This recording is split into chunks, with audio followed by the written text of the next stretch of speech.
I'm sitting on the floor at the Portland airport in the corner, just finding a few quiet minutes to share something with you this week about how you spot and build momentum for your ministry.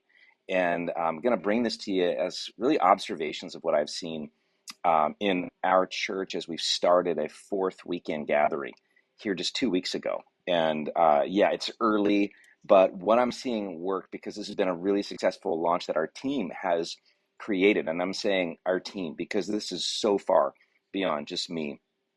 And it's really been the effort of so many people pouring their hearts and souls into something that has really gone well. And so here's a few things as I'm just observing what's worked to in a church setting. You know, you might be in a nonprofit setting, you might be in a mission kind of setting. You might be trying to, might be trying to get people to agree to your idea, your concept, and you're building it. What builds momentum? I see five things. First of all, prayer. Prayer first. If you're feeling a nudge, a leading to do anything big and bold, I want to encourage you to start with prayer, but not just by yourself. I think the key with what we've seen happening at our church, Westside Community Church, real recently has been this group, this team, this kind of tribe of people that are praying together and really seeking to discern what is God saying, what is God leading us to do. So as we did that over the course of months, just in trying to early on with the complexity of starting another service, trying to figure out, is this what God is leading us to do? That was really, really first. And so there was active, like really specific and really intentional prayer that was going into that. And I'm really grateful for that because I'll be honest that though I should have always done things like that, I haven't always led into that as much as I wish I would have. This is different. This is better. This is stronger. This is filled with more peace. And I think everyone on our team is sensing that the Lord really spoke clearly to us about this and opened some doors. And that's the second thing I see as a collective sense of God's leading. I think it is a natural outpouring of a really concerted prayer effort is then once you start hearing from God and you can kind of test that, you're testing it with the people on your team, you're testing it with people maybe who are different layers, further out in your organization or in your community. And you're kind of putting out these soundings for like, what are you sensing? How do you feel about this? And we're getting this collective sense of God's leading. For us, it was, backing way up. This has just been going for 2 weeks now, but backing way up was months before we're starting to hear this back. Like, yeah, let's do it. People coming forward and saying, if you do this, I'm going to support it. And here's how. And again, this is kind of new for me. Hey, I kept telling somebody recently, like, I'm not pushing a rock uphill right now. It's a beautiful thing. And it's like God is just opening doors. And I'm not saying it will always be like that because sometimes things are just hard. Things that you're even supposed to do are hard. But there's a different sense. I'm not saying there's no work in this. There's work in it. It's joyful work because we are clear that God wanted us to move in this direction. So prayer first, collective sense of God's leading. Third thing, an invitation to leaders to solve problems. I think this is a big deal. This has been our team's direction for a while now, is to say, rather than telling you what to do, leader, I'm going to invite you to help us solve a problem. Here's the problem that we're trying to solve. What solutions do you have? What ideas do you have? And so there's this beautiful kind of ownership happening with that, where people are saying, oh, I got an idea for this thing over here. And when people start to create things, to co-create things, they get very animated about it.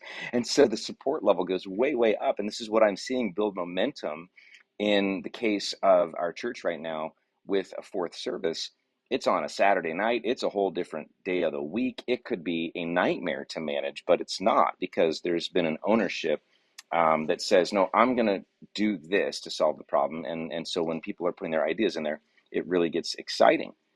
The fourth thing I would say is a time to build the foundation, to take the time to build the foundation. One of the things that we did with the really the help of our executive pastor, Steve, is he decided to, we decided together, but he really ran the play and worked it all out, to help people see how many positions needed to be filled in order for us to successfully do another service for our church without burning out the team.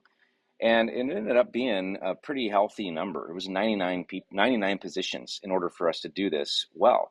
It seemed like a lot, just to go like, wow, we have to recruit 99 new leaders for this.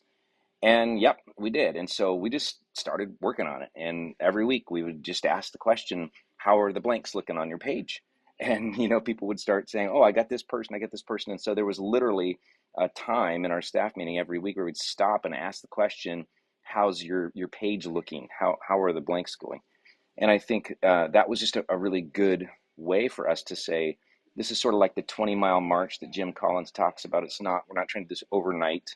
And it was months and months of prep on this and recruiting and training and all of those things and shadowing, providing resources and building playbooks and all of that. But it was not in a hurry. It was on a really nice trajectory. So there's time to build the foundation. And the last thing I would say, number 5 on this list, is a strong and supportive growth community.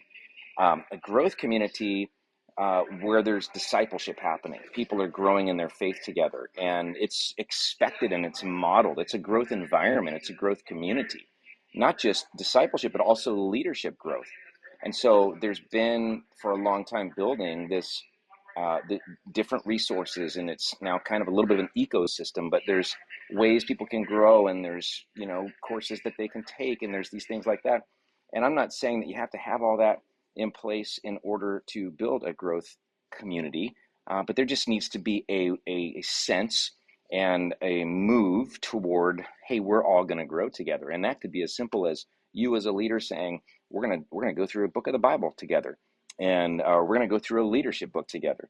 But having that kind of community where it's not just me by myself trying to serve in a fourth service or something like that has been really helpful. And I'm sharing these observations because it's exciting to watch this happen, and honestly, for me personally, to have so little to do with it. I mean, I'm literally just kind of beating the drum. I'm sharing the vision, but the team has taken such amazing ownership for this, and it's beautiful. And the cool part is that's why it looks like them. I mean, the way things are rolling out, it looks like them because they brought the ideas, and I'm very, very grateful for this team. And so I'm taking my own notes here to go, okay, next time that we're thinking we should do something, what are we gonna do? We're gonna pray first. We're gonna get a collective sense of God's leading. We're gonna invite leaders to solve problems. We're going to take time to build a foundation, and we're going to make sure there's a strong and supportive growth community, because those things seem to be contributing to ministry momentum. And I think if it's working for us, I'm sure that these are fairly universal principles. They're going to work for many, many scenarios. And so just wanted to offer that up and encourage you. I hope you are having a great week, and I hope that there's something that you can pull out of here to go, ooh, I haven't tried that, or maybe I need to lean into prayer more, or maybe there's a way we can build our growth community a little bit stronger. I just hope it's helpful for you. I hope you're ready to go tackle that thing. Go back to the vision that God has given you and ask him to show you. Ask him to show you what's next and how can you start now praying for that. And I want to encourage you along the way. So